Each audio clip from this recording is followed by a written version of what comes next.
You're watching the KGP Pre-Game Show, live from the KGP Studios in downtown Cambridge, Ohio. Your source for the latest local sports highlights, interviews, and information. Brought to you by Buffalo Wild Wings, Surgent Construction, Valentine Insurance Agency, and Caleb Graham Productions. And now, let's go live to the guys in the studio. Hello, and welcome to another week of the KGP Pre-Game Show, sponsored by Buffalo Wild Wings, as we come to you live from the beautiful studios of Caleb Graham Productions. I'm merely Tom Strasser, and I'm joined by my partners in crime, the legendary Heath Dawson and D-Train Darren McCullough. And of course, we're missing the closer, Kirby Graham, and we want to quickly address the elephant in the room. If you've been on Facebook or the internet, you know things have been blowing up. When Facebook Broadcasting Network came out and said that they were banning all microphones that were made before the year 2000. Well, anyone that knows here at Caleb Graham Productions, we are blessed with the most updated equipment there is. But our closer is very loyal to his microphone that he has been using since 1985. And who can blame him? Right, yep. The perfect pitch in his voice, it's angelic. Well, Kirby has been trying other microphones, but has not found one to suit him. So if you have a microphone out there that has been made between the years 2000 and 2005, please feel free to send them in to Caleb Graham Productions as we continue to find a microphone that will fit and do justice to the voice Kirby Graham has, and hopefully he's back next week. But speaking of next week, let's look back to last week and the Meadowbrook Colts, who took on a state-ranked, undefeated St. Clairsville Red Devils on the road. And Heath, it was a tough night all around for Meadowbrook. Yeah, very tough. I mean, when you look at St. Clairsville, their offensive line, they played very well and just opened up holes for the brothers, Jacob and Aaron Jordan, all night long. And then when you had quarterback Tyler Tonkovich back there giving him plenty of time, I mean, he just was able to pick apart Meadowbrook and survey the field all night long. So, you know, Darren and I was talking, and he had 23 pass attempts. So that really surprising when they're a run-oriented offense. So when you look at what they did the other night against Meadowbrook, and a very good Meadowbrook team, it was very impressive what they did up front. Yeah, and when you talk about St. Clairsville up front, D-Train, it's tough going against a team where on the offensive line, their right side is 370 and 320. And people there in St. C were saying these two kids are getting looks at the D1 level. Yeah, they definitely kind of was a class of the field. You definitely could notice the size difference between their two linemen compared to Meadowbrook when they're going 225, 230, and you're going against 300, 350. There's a big difference, and definitely you can tell that those kids have hit the weight room. And St. C's obviously had some kids that have been D1. The Ferns kid, who was actually at the game, played at West Virginia. He was, I think he was one of the guys at the opening coin toss. I mean, they've had the players, and it looks like they're going to have a few more at Division I. Yep.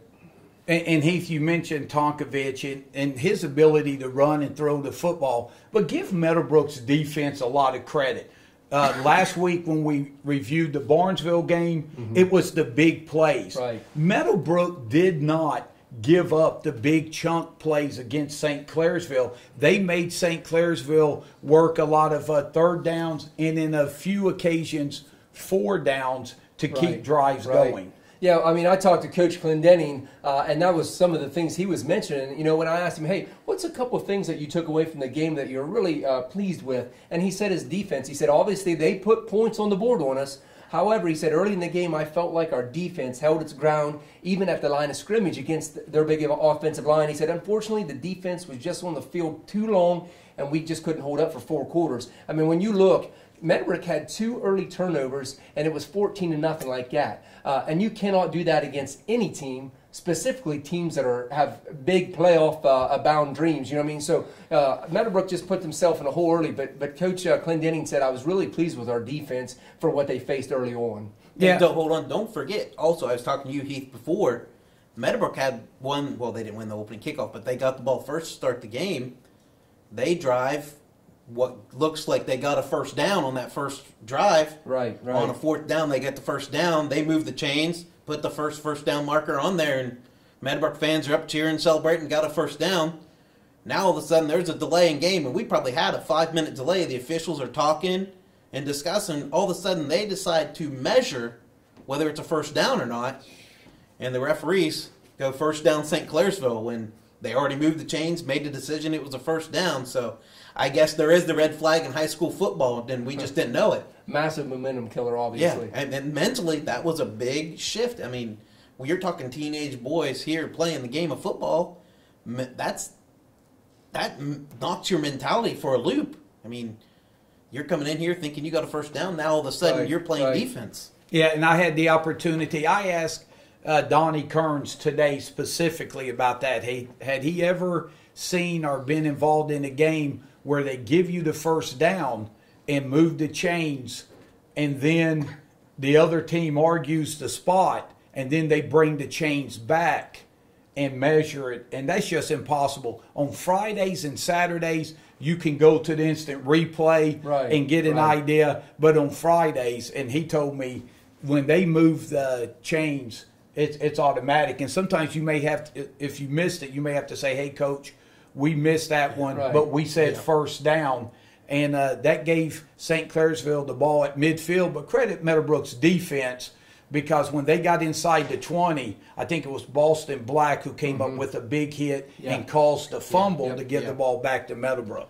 Yeah, I mean, there's, going back to that, call, I mean, you can sit and argue against it. You got to, rebound and just keep playing. But there's no place for home cooking like that. I mean, it's really sad to see that happen to Meadowbrook because, they come out, they're setting the tone early in that game. And that's exactly what they needed because with St. Clairsville, they needed to keep hold of the ball and not let St. Clairsville have the ball. They were doing exactly what they needed to do. And then to have the referees take that away from them, I was discouraged by seeing that happen to them.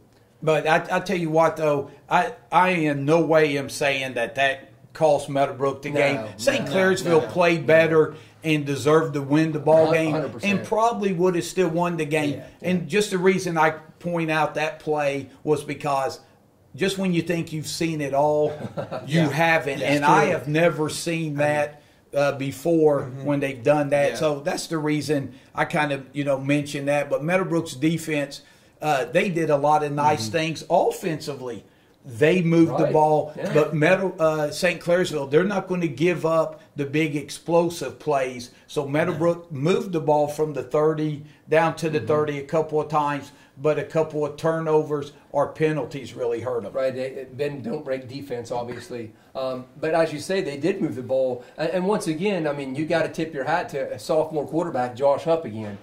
He was 18 of 27 for 230 yards and a touchdown. He also had a rushing touchdown in that game. So, I mean, they got a sophomore kid there, and just his third start. And I told Kohler today, I said, there he is in 2 rivalry games. He's got to face John Glenn and Barnesville back-to-back weeks. Now, I mean, if that's not being thrown to the fire, and then in week 3, you got to go down and play St. Clairsville. Best of luck, buddy. Yeah. But, he's doing some things, and Coach Clendenning said, hey, listen, he's done really well. He said in the first game, his true self was shown. He's a gamer, and he will compete against anyone. In the second week against Barnesville, he said, even when we were down, he stayed calm and took what was given to him. He said he learned from week 1 against John Glenn, but in week 3 against St. Clair, he said he experienced just being a little too conservative, and that he really started to, trying to take things at his fault, and he said it's not really every play is his fault. He said you got to realize that. He said sometimes the ball just gets tipped. And he said I look for him to really start to feel a balance now and the do's and don'ts of the offense. And he said he's just so excited to see when the game starts coming to Mr. Hupp, because he said when it does, look out. And being able to do that against St. Clairsville offense, I'm sorry, I don't care who you are. It's impressive to be able to put 230 on them. It comes down to confidence. You give a kid confidence, he's going to go out there and he's going to throw out for 300-plus yards later this year. Once they start building him up, building that confidence up higher and higher, he's going to shoot through the roof. And D-Train gives St. Clairsville defense a lot of credit. They really did something that doesn't happen that often, and that's they held Timmy Ferguson in check. Even though Timmy Ferguson, with the game Friday night against St. Clairsville, went over the 3,000 yard mark for his outstanding career, sitting at 3,012 yards, thanks for that stat coming from the closer.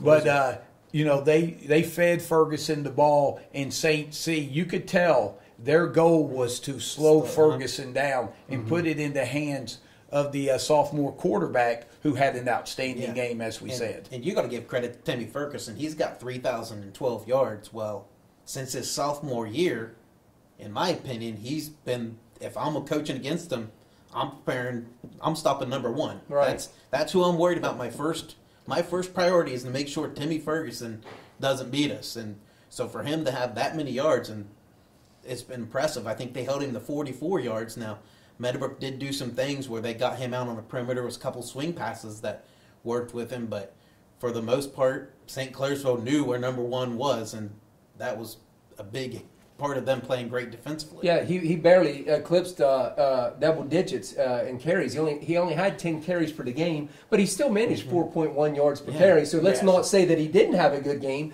He just didn't get his touches and wasn't able to establish the run game. Because as you guys said, St. Clairsville was just trying to key in on him, so they had to do a little bit of different things on offense. But, Tim still did well. The other issue is that the team only had 9 carries outside of that for 21 yards. That's the problem right there. They just didn't get that run game going enough. Yeah, and one reason... Getting a little bit of a hole, too, and you kind of turn one-dimensional. You look at anything from NFL down to high school, you dig yourself a hole, all of a sudden you want to hit that 30-point play, and no sport you can do that. And one reason Meadowbrook not able to get more carries, they didn't have the football as much as they usually do. St. Clairsville was able to chew up the clock. And like we said, Meadowbrook didn't give up big chunk plays. St. C was out there a lot, 3rd down and 3, 3rd down and 2, 3rd down and 4. And Tonkovich was able to roll out and hit some passes in the flats to move the chains. And then once they got out to the big lead, now you become one-dimensional because you're playing catch-up. You're right. And, that's some of the things that they're going to the nice thing is they're going to be able to learn from last Friday against St. Clairsville, because they're going to see a lot of that similar type stuff come this Friday. So, I think Meadowbrook, if anything they can take away from that game, is that their defense did play well. And seeing somebody like Tonkovich, they're not going to see too many Tyler Tonkoviches on their schedule this year, let's be honest. And they're not going to see 2 D1 line prospects. And that's, again, not to take anything away from St. Clairsville, because they're a heck of a team, and honestly, I look for them to go far in the playoffs. But, you're not going to face that too many times in high school football. So, to Meadowbrook's credit, I think they did about as well as you could expect on Friday night. And, maybe if a few things go different, who knows? They might have been a closer game, But I think this Friday they're going to see a lot of the similar stuff against Fort Fry. And as we get ready to look to Fort Fry, I want to personally give a shout out to the fine folks at St. Clairsville. Had a chance to do the game on the radio there Friday night. The people in the press box. First of all, great food. Thanks for that, as always. And just very nice, hospitable, and really made us feel welcome, and I appreciate that. And good luck to the Red Devils. They got a fun football team, very talented, and hopefully they stay healthy, and it'll be fun keeping up with what they do. And now it doesn't get much easier this Friday. You got an undefeated Fort Fry cadet squad coming in. Yeah, Fort Fry, when you look at their numbers, they've outscored opponents a whopping 147-33. So they can put points on the board and in a hurry. And the thing is, last week against Waterford, they only give up 47 yards of offense. So not only can they score, but they're really stingy. One of the biggest things I notice about Fort Fry is they have also a big and controlling offensive line with their left tackle. I'm going to give some offensive linemen some credit on Fort Fry. Casey Brooker, left tackle. Isaiah Jones, left guard. Dylan Hart, center. Braden Medley, right guard. Caden Six, their right tackle. And their tight end, Eric Isner. They will go in a bunch formation, and they will block and say, stop us, Meadowbrook, and that's what's going to happen come Friday. And some players to keep a watch, they have senior running back Tyler Fisher is really good, sophomore running back Colin Welch is real good, and then their quarterback, a sophomore, Ian Ellis. So they've got a three-headed monster on offense behind those big road graders. And Meadowbrook's, like I said, they did see the similar type of thing on Friday against St. Clairsville, so they ought to at least know what they're going up against. We'll see if they're ready for Fort Fry on Friday. And D-Train, when you look at Fort Fry, they're going to run the wing T. And I had a chance to talk to one of the coaches in the area. I said, tell me about Fort Fry. He said there's two things you can count on. They're as well coached as anyone you'll see. Mm-hmm. They will be prepared, and they will be disciplined and will not beat themselves. So they're going to make you play well to beat them. They're not going to give the penalties. They don't turn it over that much. So the wing T and Meadowbrook, defensively, they did a lot of nice things. That's got to give them some confidence going in a team that's going to try to run the ball at them. Yeah, the big thing for Meadowbrook Friday night's one word: discipline.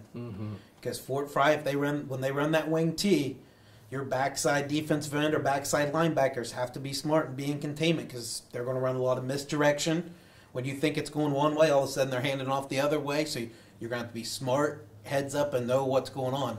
Now here's another tidbit we got from our closer who was unable to make it tonight. Fort Fry leads the all-time series between Meadowbrook 13-9. The last meeting, it was a scary night. October 31st, Halloween, 1986, and the Colts won 35-0. Yeah, and just think about that, Heath. The closer's microphone was just 1 year old. Exactly. Yeah, but they haven't played since '86. And Heath, I'll turn to you. A couple of things. If Meadowbrook, who, when you look online and the people that predict the games, they have Meadowbrook anywhere from a 7 to 9 point underdog at home. So what does Meadowbrook have to do to come out with the win? It's basically what Coach Netting told me. He said, that Fort Fry is a sound football team. He said, I cannot say that enough.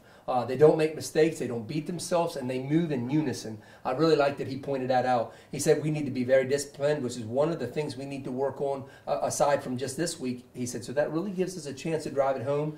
He said, we've been inconsistent as of yet late. He said, I said yesterday to our team, if we could be consistently bad, that would be a plus, meaning on any given play, it's a new set of brand new guys making mistakes. He said, when we start playing 11-man football, things will start to go our way.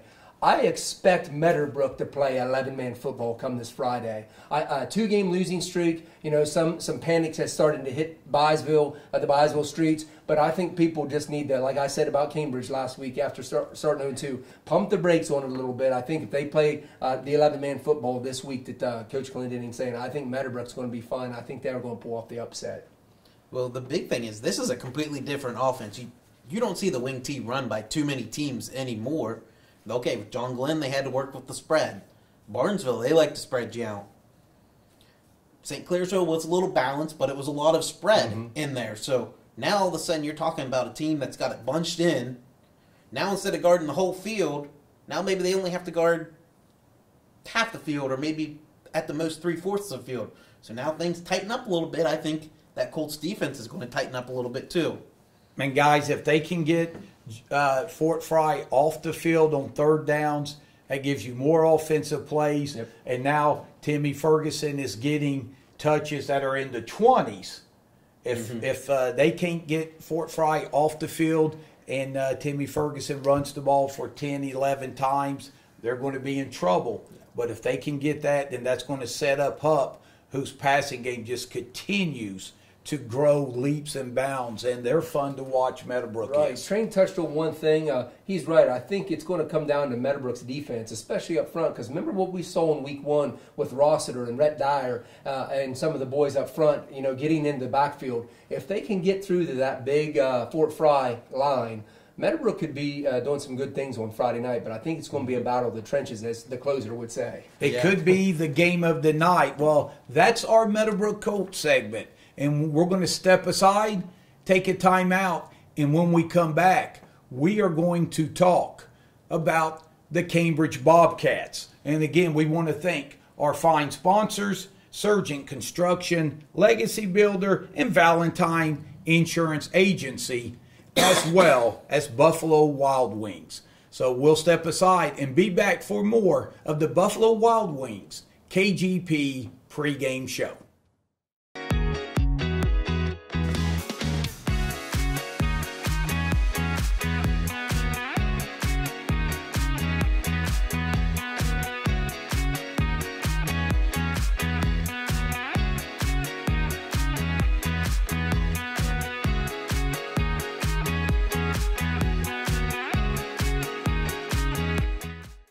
Welcome back to the studios of Caleb Graham Productions for tonight's KGP Pre-Game Show, sponsored by Buffalo Wild Wings. As well as we want to thank our sponsors, Surgent Construction, Valentine Insurance Agency, and Conn's.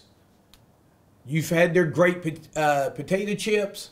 Be sure to try out their new jerky as well. So you will not be disappointed in that. And speaking of will not be disappointed, it's time to talk about the Cambridge Bobcats, who after suffering 2 losses to start the season, came home last Friday night against the Carrollton Warriors. And fellas, when we were sitting here last week, we just had a good vibe that things were going to break out for the Bobcats in a good way. And were we prophetic or what? Right. Like I said off air, I said last week to the fans, my last parting shot was, don't wave the white flag just yet. Cambridge is going to be all right. When you look at their first 2 scores, losing 27-0 and 39-7, you would think the defense isn't all that great. But the thing was, as Coach Lowry kept saying, hey, they were playing on short fields. You know, we were giving teams a starting average of the 35 or 40-yard line that they're trying to defend. And he said our defense kept doing great jobs. On Friday night, they limited Carrollton to -9 yards of rushing. If that's not getting the job done, they force them into 6 punts. They had 2 fumble recoveries and 2 interceptions. If that's not a defense getting it done, I don't know what it is. What is? Coach Lowry should be very pleased. When I talk to him, I'll give you a couple comments from him here in a second. But, you know, their defense set the tone for that offense all night long. And D-Train, when you look at Carrollton, it's easy to say, well, hey, they're winless. Don't forget, this is a team that opened up the season against St. Clairsville, who we think is as good as there is, and lost respectfully 28-6. So Cambridge had to go out and play well to win, and they did that. Well, I guarantee if you ask anybody in Cambridge, you ask Coach Lowry, you aren't going to be able to take this win away from us. Look at that scoreboard after 4 quarters, and we were on the good side of it. It doesn't matter if I like saying on road games, Coach Dave Lynn always used to say, there's no distance traveled too far for a victory. And well, it was a home game, but hey, I'm sure they'll take the walk down the McFarland Stadium and take a W from last week. And Heath, you talk about Cambridge's defense. How good did it feel? Because like we said, they played a lot better than the scores that showed the first 2 weeks. But not only to get a win, but pitch a shutout as well. Yeah, that's one of the things that Coach Lowry was saying about his defense. He was just so happy. He said, I'm just very happy with our defense. Our defense has really been our backbone this year. He said the kids are older. They're understanding our defensive schemes. They are flying to the football and having fun, and they also are creating turnovers. When you have a coach talking about your defense, flying around, creating turnovers, having fun, they're on to something there, and I expect that defense, after that victory, will only get better. As he said last week, they have a favorable schedule, more favorable to them. I mean, they started with John Glenn, you know, and Indian Creek. Their schedule wasn't the easiest starting the season. Two pretty good teams. Two quality opponents. So, I mean, they're a little bit more evenly balanced now, and seeing that offense come to life, you got to realize Cambridge hadn't scored an offensive touchdown all year. So they scored 2 touchdowns this last week on the strong running game of Trayvon Jeffrey. So he had 129 yards in that game. So, I mean, their defense put their offense in better positions, and yet again, their offense also helped their defense out. So I think that's why we saw the shutout the other night. Had it not been for Cambridge penalties, they had a whopping 21 penalties. For 158 yards. You take that off the board, and we're probably talking that could have been a 28-0 ball game. So hats off to Coach Lowry and his team.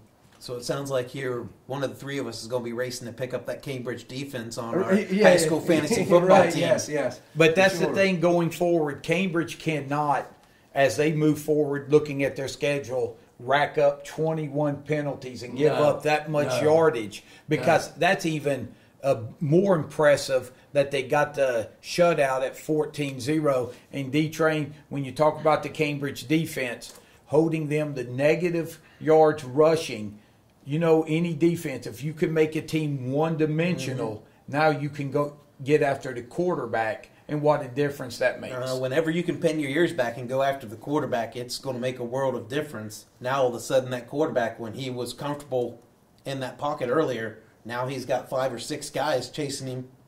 You kind of get a little scared, and you might want to chuck one out there, and all of a sudden, a Bobcat defender's there to pick it off, and they're racing the other way, or all of a sudden, he's trying to make something, has not securing the ball, they force a fumble. Like last week, they forced a fumble. Brumfield recovered it, returned it for a touchdown. So those things are going to happen. You're going to get them to play scared. I think, Tom, I'll start calling you the prophet, because you must have known exactly what Coach Lowry was going to say, because he said we were able to pick up one of their tendencies and get some extra bodies in the box when we thought they were going to run the ball. He said we wanted to make them one-dimensional. And he said, and forced them to pass the ball. We got a lot of penetration in the backfield with our defensive linemen. So, like I told him, you wanted to make them one-dimensional, mission accomplished. Yeah. Again, you putting me and Coach Lowry on the same wavelength. Again, sorry, Coach. You need to apologize to him for the insult, and I appreciate the compliment. Right. But Heath, I'd be remiss. Let's spend the rest of the time here before we look ahead against Warren and talk about the Cambridge offense. Right. The first 2 weeks, there wasn't a lot that we could say. They were under 100 yards, both games total offense. But, man, it was so good to see the offense have success. Right. Especially on the ground. You know, I've already mentioned Trayvon having a great game on the ground. You know, they had 133 yards rushing on the night. They had 104 yards passing. I mean, so, like I said, if you take those penalties away, he said, Coach Lowry said they had 10 false starts. Now, that's just discipline, obviously, you know, and knowing the snap count. But you take those away from them, and imagine what their offensive numbers would have been the other night. So he was very pleased, other than the penalties. But he said, you know, just offensively, we were finally able to run the ball and score some points, which was huge for us. He said, considering our offensive struggles the first 2 weeks, we were able to get Trayvon going, which loosened up the box. And because of that, we had 2 touchdown passes. Senior Cody Moore had a touchdown pass. And then they run a trick play in the game where Devontae Best hooked up with a returning Justin Bartlett, who had a massive game on not only the offensive side of the football, but on the defensive side. And we'll get to that later in the night. But congratulations to Justin for having a big game. But it just they were able to stay balanced and do some things, because they were able to finally pick up some first downs, and their defense was able to stay off the field a lot better the other night. So it really made them have more of a complete game. When you look in the second half, Cambridge's team pretty much dominated. They forced 2 fumbles, 2 punts, and picked off 2 Carrollton passes. So that's 6 possessions. That's a balanced defense. That is a balanced defense. That's getting the job done. And D-Train, when you look at the Cambridge offensive line, Heath said the 10 false start penalties. But, you know, I know it's easy to say, hey, lack of discipline. But how much of that, after you've had struggles the first 2 weeks, could have been just getting lined up, and you having success and just salivating to fire off the football and just be a little bit early, because you can't wait to push that defender back. And that's been a long time coming. And I want to give Coach Lowry and his coaching staff a lot of credit, because they continue to be positive with this young Bobcat squad. And they could see them getting better, even though you didn't see it on the scoreboard. And it's good to see that hard work pay off. And as we look ahead, the Warren Warriors come in. They're 2-1. But guys, again, when you look at the predictors for the games this Friday night, Cambridge is actually a 7-point favorite. So a lot of people think, hey, look at who's Cambridge has played and who Warren has played. And Cambridge, if they cut the penalties down, Heath, Cats will give themselves a chance. Right, and that's what Coach Lowry touched upon. He said going into this week, he just said, I am a very honest person. He said, I'm honest with the kids. I've told them that when we eliminate the penalties and our offense starts clicking, with the way the defense is playing, he said, we are going to be a good football team. If they can do that on Friday night against Warren, I think they'll be able to shut down Warren's high-powered offense. The biggest thing about them is they have scored a ton of points when you look at their scores this year. They've scored 33, 34, 66. So they put up points behind junior quarterback Kurt Taylor. And the big guy that Cambridge fans will have to keep an eye on the staff is junior wide receiver Evan Gandy. He's had a 50-yard reception for a touchdown, a 41-yard reception for a touchdown, and a 99-yard kickoff this year. So the kid can get it done, and Coach Lowry said that they have some good skill guys who can really play. Their quarterback, Kurt Taylor, can throw it around, and the wide receivers can make some plays in space. So Coach Lowry, no matter what the predictors or what anybody's saying, he's preparing for Warren like they're a state-bound team this week because he said their athletes scare us. And D-Train, they should, because when you look at the scores for Warren, here's the good news, bad news. Offensively, first, let's go with the bad news. Warren has scored 33 points, 34 points, and 66 points in their 3 games. Now, the good news for Cambridge, they're also giving up a lot of points. They have given up 20, they've given up 52, and 28 points. Mm-hmm. Yeah. They've outscored their opponent's first 3 games 133 to 100. So you could say they're kind of playing some Big 12 football because the Big 12 football's offense and defense is optional at times, but... Sorry for our listeners who might be a West Virginia or Oklahoma fan, of course. That was Darren McCullough who said that. Yes. But Warren, they are 2-1 on the year. Their win last week matched their win total all of last year. They were 2-8 last year. They're 2-1 this year, so they've already matched their win total. So don't think they're not filled with confidence right now. And I'm sure Cambridge, that's not exactly a fun trip going down to Vincent, Ohio. No. You get to Marietta, and then you feel like you're only about halfway there. It's not a fun trip. So you're going to have to stay loose on the bus ride and come out there, stretch, get ready to go.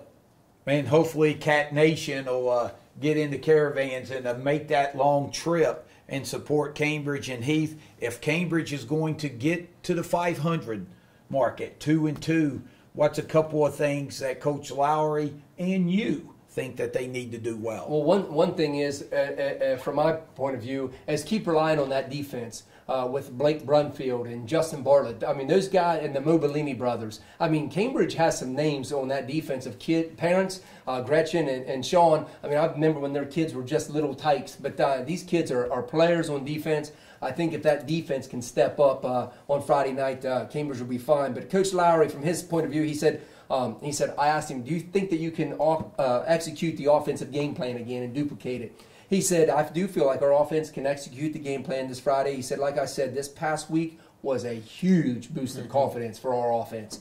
He said, we just have to eliminate all the unnecessary penalties, like the false starts and the holdings. And then he mentioned again, of those 21 penalties, 10 false starts. He said, penalties have been our biggest adversary so far this year.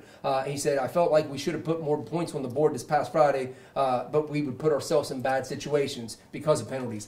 If Cambridge doesn't put themselves in bad situations on Friday night, I look not only for Cambridge to win, I look for Cambridge to be shockingly go down there and win by 3 touchdowns or more. I really feel confident in what Coach Lowry and their team is starting to do right now. And D-Train, when you look, I think the big matchup that's going to be must-see will be the high-powered offense of Warren trying to throw the football around against this Cambridge defense that is really playing solid. And if Cambridge doesn't turn it over offensively, may not have to score a lot of points. Right. Just get some first downs, win the field position, Cambridge has a shot. And they saw it spread against John Glenn and did decent with it. Just some turnovers on the offensive end kind of put them in their backs against the wall. They last week forced those guys to be one-dimensional and pass the ball and pretty much dominated Carrollton on that end.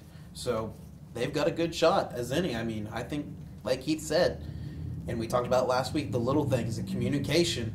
I think Cambridge can go down and pick up another win, get 500, and all of a sudden you're 2-2 and not 1-3. That makes a big difference. I know Kerbo, our closer, was talking about it last week. Yeah, so huge difference. It's a big week Friday night for all three of our teams. And you got to remember one thing about Cambridge as I drop one last thing in there.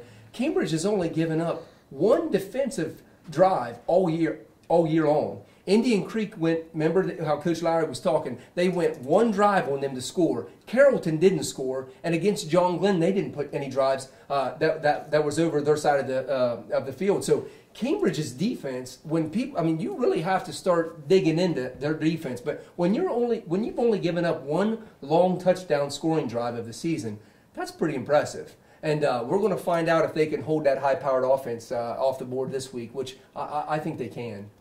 Don't be surprised if Cambridge offense kind of kicks it in gear too, because I think Coach Lowry digging deep into the playbook with that trick play Friday night. See more. I think he's gonna not be bashful, and I'm sure those kids are kind of excited. Right. Those trick plays are the ones that kind of fire you up, and like all of a sudden you're doing something a little different that's kind of unconventional, and kids like that kind of stuff. Well, congratulations to Coach Lowry and the Bobcats getting that first big win of the season, and they go to Warren. It ought to be an entertaining football game Friday night, and good luck to the Cats. And we want to thank you for joining us here on the Buffalo Wild Wings KGP Pre-Game Show. I'm merely Tom Strasser, Heath Dawson, D-Train, Darren McCullough. We're going to take a time out, but before we do, we want to once again thank our other sponsors, Surgent Construction, Valentine Insurance Agency, and Conn. We're going to take a time out, and when we come back, we're going to go out to East Guernsey, and we're going to look at the Buckeye Trail Warriors, who probably had the game of the night last week against Barnesville, and they've got a big one this week on the road at Claymont. We're talking Buckeye Trail football when we come right back.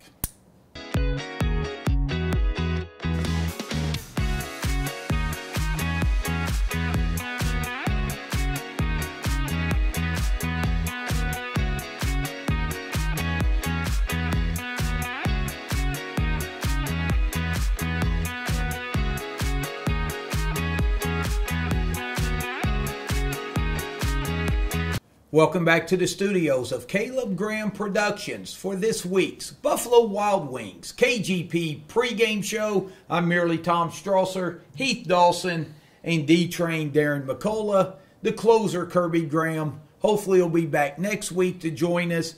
And fellas, we talked about Meadowbrook. We talked about Cambridge. Now let's talk about the Buckeye Trail Warriors.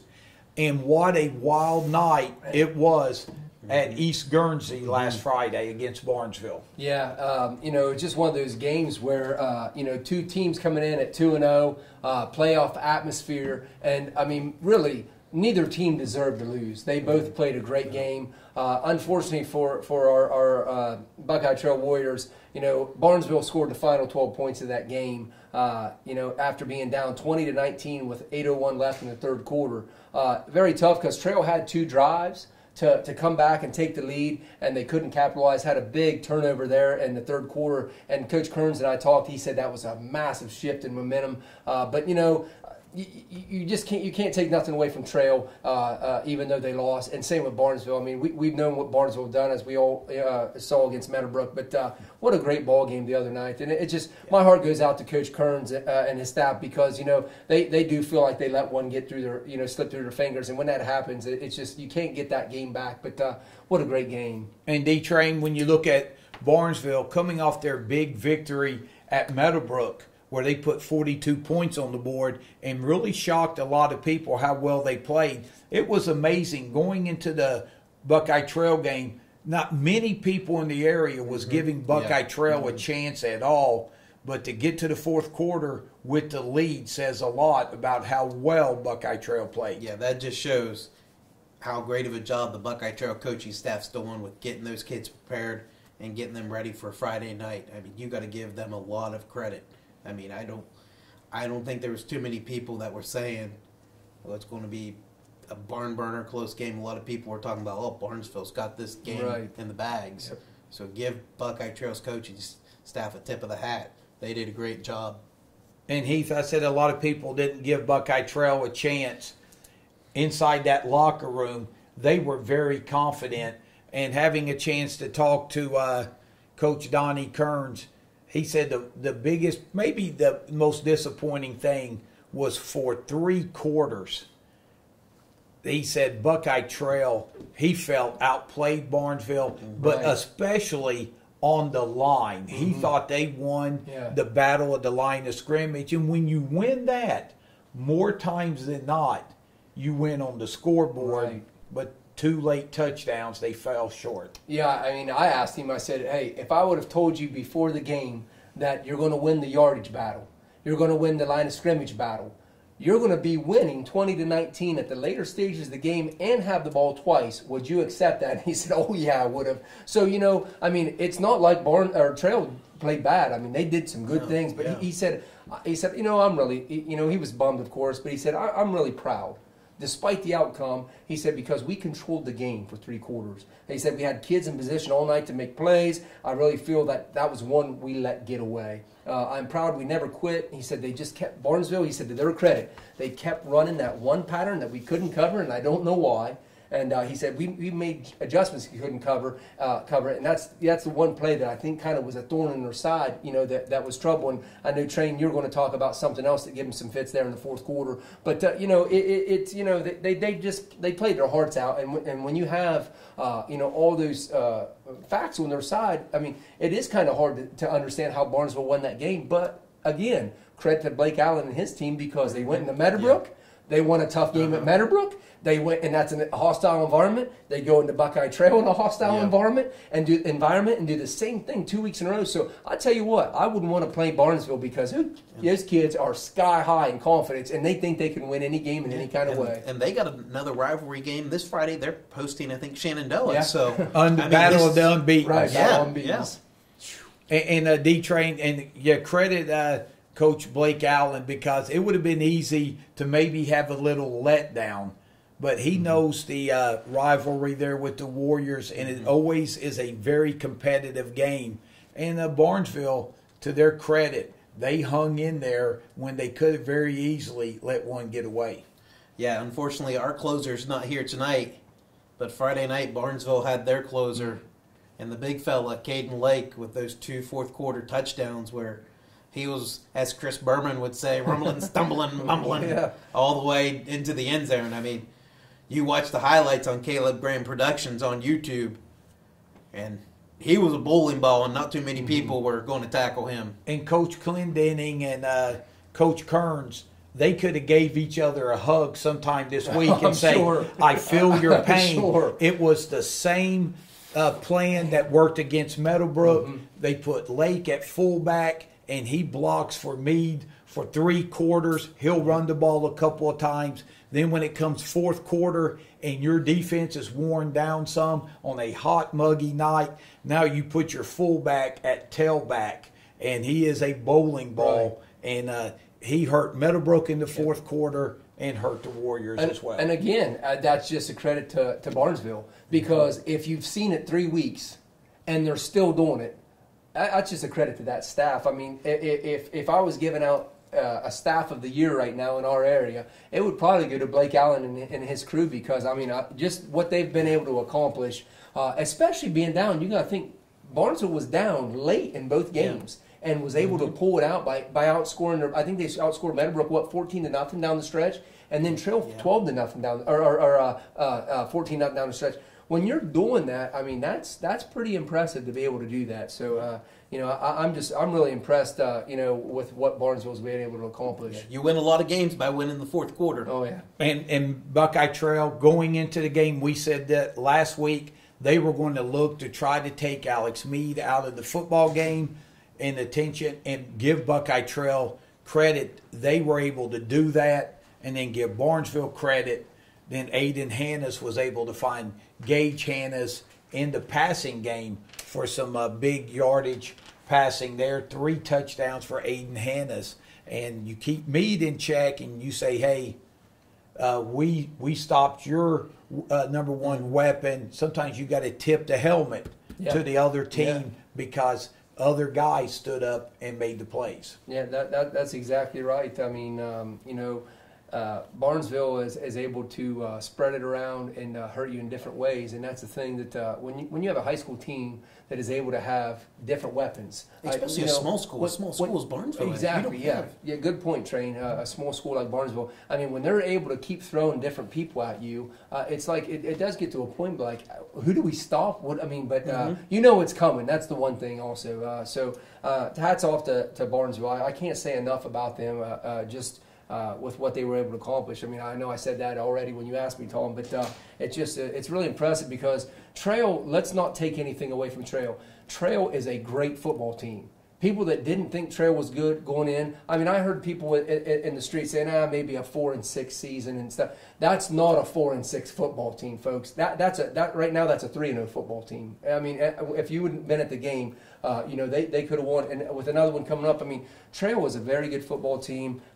What I was impressed with, sorry to go off topic on you, Tom, but I was impressed with their offense.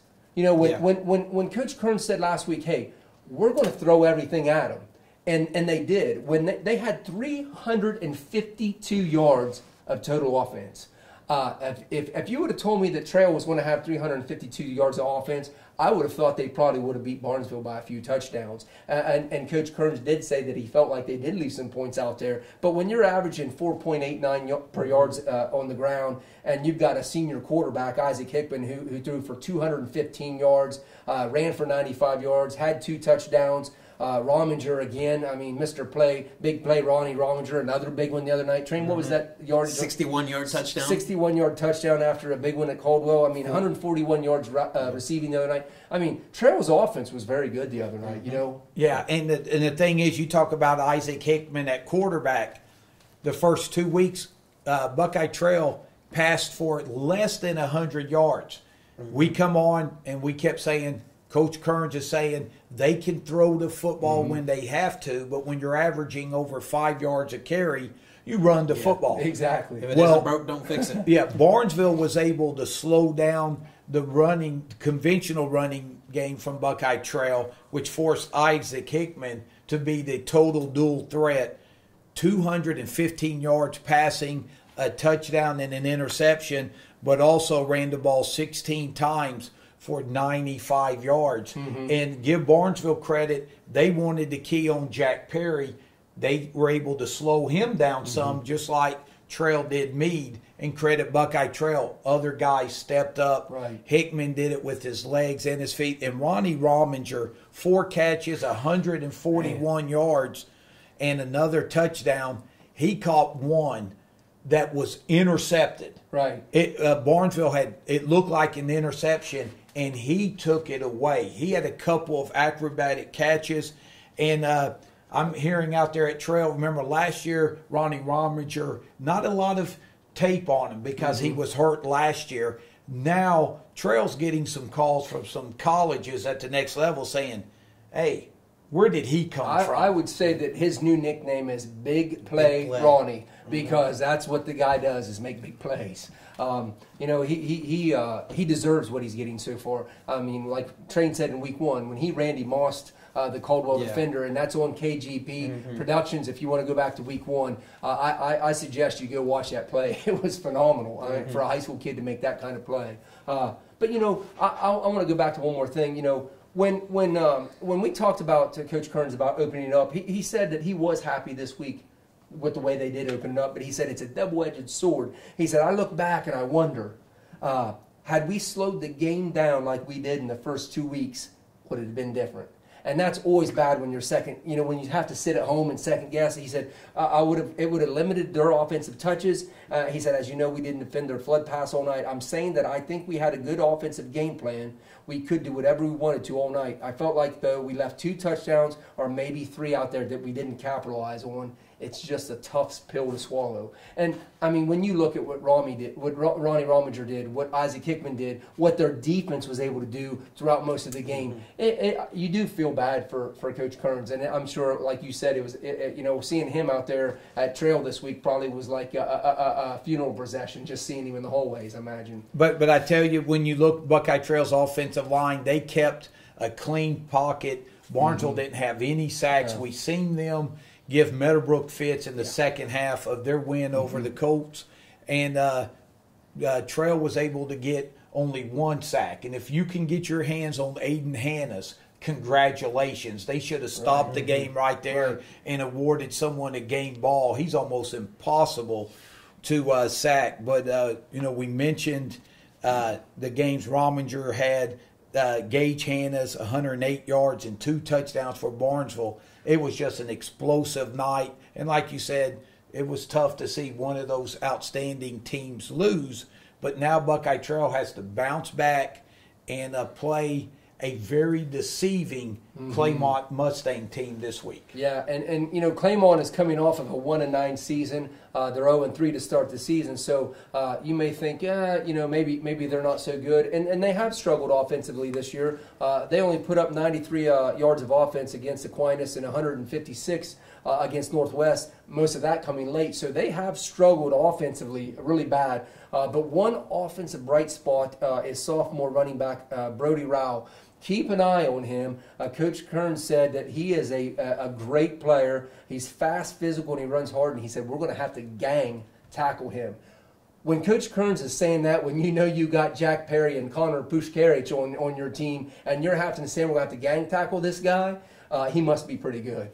Yeah, and D-Train, the one thing that Coach Kearns, and I love his honesty, is Claymont. They're 0-3. They've lost to Northwest, good football team. Coshocton, you're in and out, good football team. St. Thomas, Aquinas, they got pounded by them.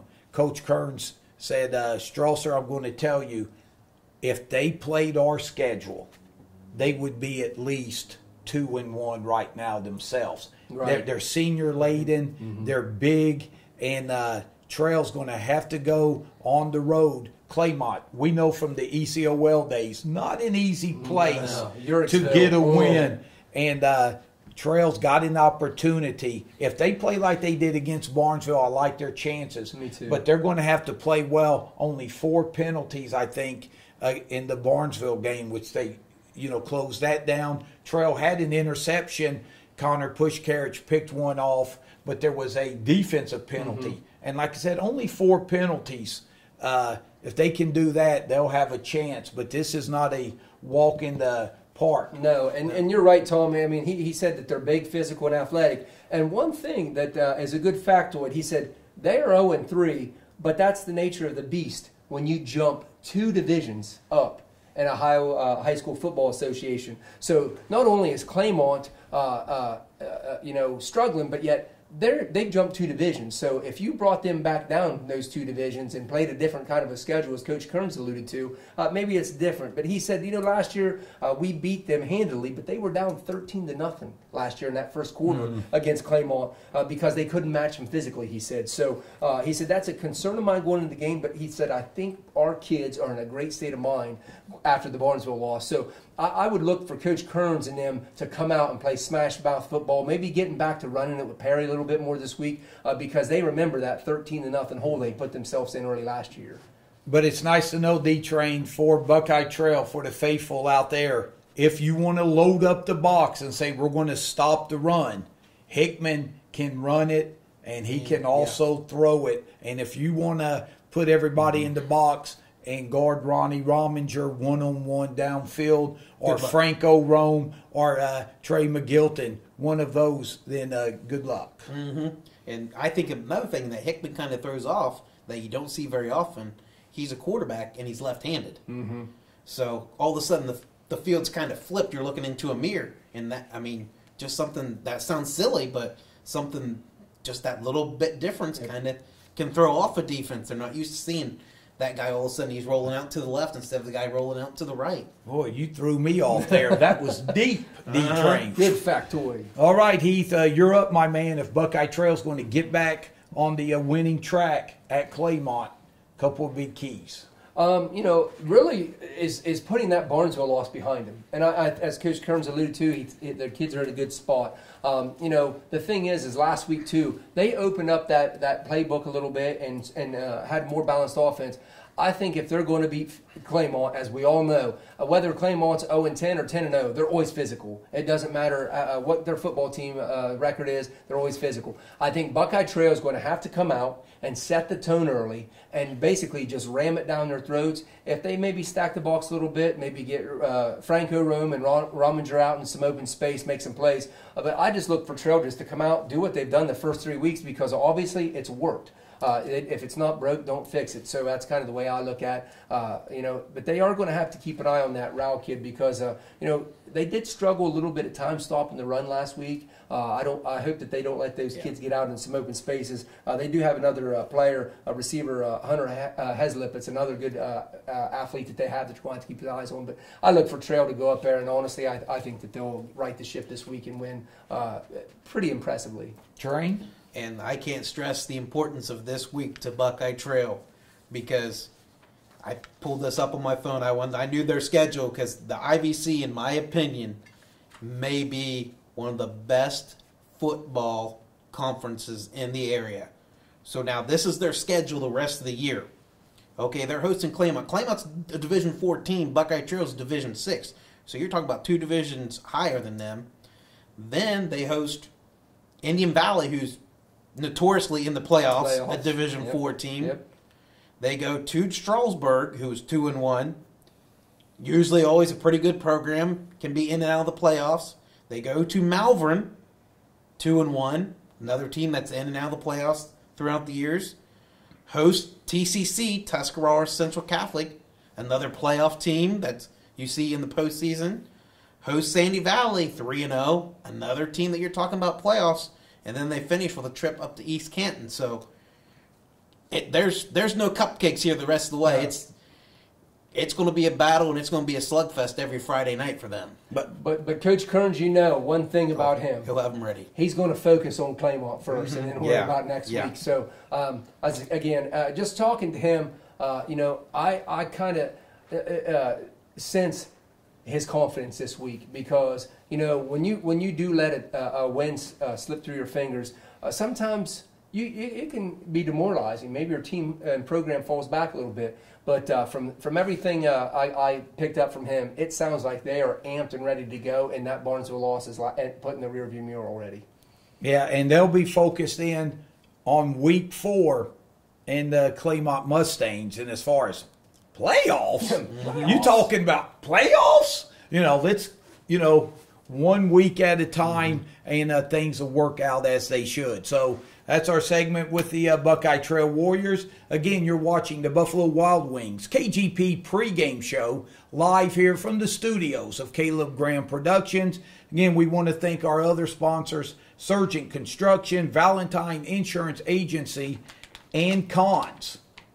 Be sure to try out their new jerky. It sure is good.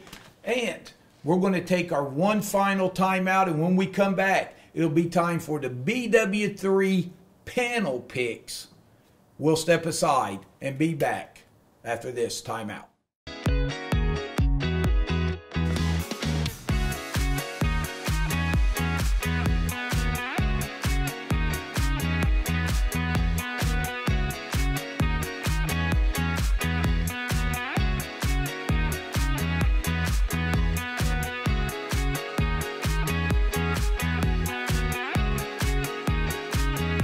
Welcome back to the studios of Caleb Graham Productions for the Buffalo Wild Wings KGP Pre-Game Show. I'm merely Tom Strasser, Heath Dawson, and D-Train Darren McCullough, and it's now that time for one of our favorite parts of the segments we do. It's the BW3's panel picks, as we look back at last week and give some game balls out that are very well deserved. And our first one we're going to do, Heath, is the Surgent Construction Legacy Builder. And we had a lot of people to pick from. Josh Hupp, again, passed for over 200 yards. Addie Black, a touchdown and over 100 yards receiving. Ronnie Rominger, 141 yards receiving and a touchdown. There are so many, we still couldn't pick just one. So we have Surgent Construction Legacy Builders Offensive Player of the Weeks. And our first one is? Our first one's going to be senior running back from Cambridge High School, Trayvon Jeffrey, 129 yards on 19 carries. When Cambridge, the first 2 weeks of the season, they just couldn't get anything going offensively. So to see them develop a ground game, and it helped them get a victory, I mean, how could you not go with Trayvon? He had a great night, and hats off to him. Yeah, so congratulations to Trayvon Jeffrey. Well-deserved. And our co-winner, even in a tough loss, still stood out as well. Yeah, senior quarterback Isaac Hickman, 12 of 19 passing, 215 yards, 161-yard touchdown pass. And if that wasn't good enough, he decided to throw in 95 yards rushing in a touchdown run. So I would also like to point out, who said at our first episode that Hickman was a kid to watch this year. So that was a day after I drafted him as my fantasy starting quarterback in high school football. So it was a good move on my part so far. Well, if no one goes back and looks at week 1, I'll take credit for saying that. Yeah. If that's okay. And I'll tell you what, we'll just stay on the train here for our Valentine Insurance Agency Defensive Player of the Week. And again, fellas, we had a lot to choose from. You look out at Buckeye Trail, Jack Perry again, 9 tackles, a couple for loss. Connor Pushcarriage had 9 tackles as well, had an interception that was called back due to penalty. And a couple of Meadowbrook players I want to point out.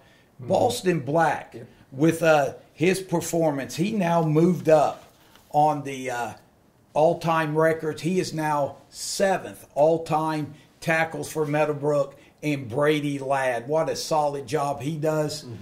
He is now moved in to the number 10 spot all-time. So 2 Meadowbrook defensive players now top 10 all-time. But saying all of that, we still have to give the winner Train.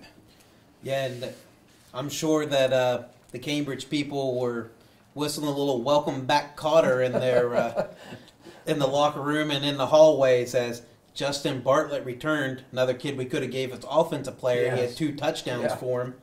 Well, 2 touchdowns offensively. Let's match that with 6 tackles, 4 of them for a loss, and 2 sacks on the defensive end. So welcome back, Justin Bartlett. He had mono and missed the first 2 games of the season, but I guarantee Carrollton's probably sick of seeing him. Yeah.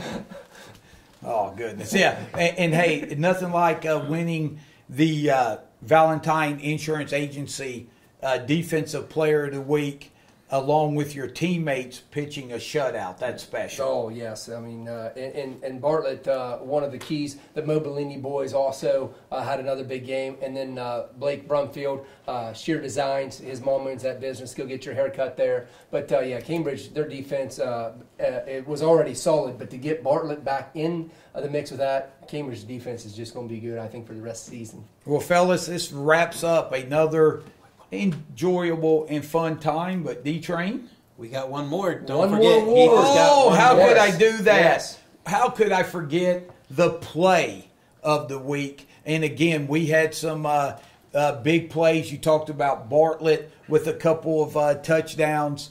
And how about, again, Ronnie Rominger and his touchdown catch from Hickman. But we're going to go to Byesville. And one other big play I want to mention was senior Devontae Best hooking up with Mr. Justin Bartlett for a 32-yard scoring strike. So don't forget about that gadget play during the Cambridge game that was big. But we decided to go out to Byesville and give it to sophomore quarterback Josh Hupp. He hooked up with senior wide receiver Addie Black for a 73-yard touchdown strike and a loss. They might have lost, but still, that was a big play. Another big night for the sophomore, Mr. Hupp. All right. Well, I'm going to do a uncomfortable pause right now to make sure I haven't forgotten anything else.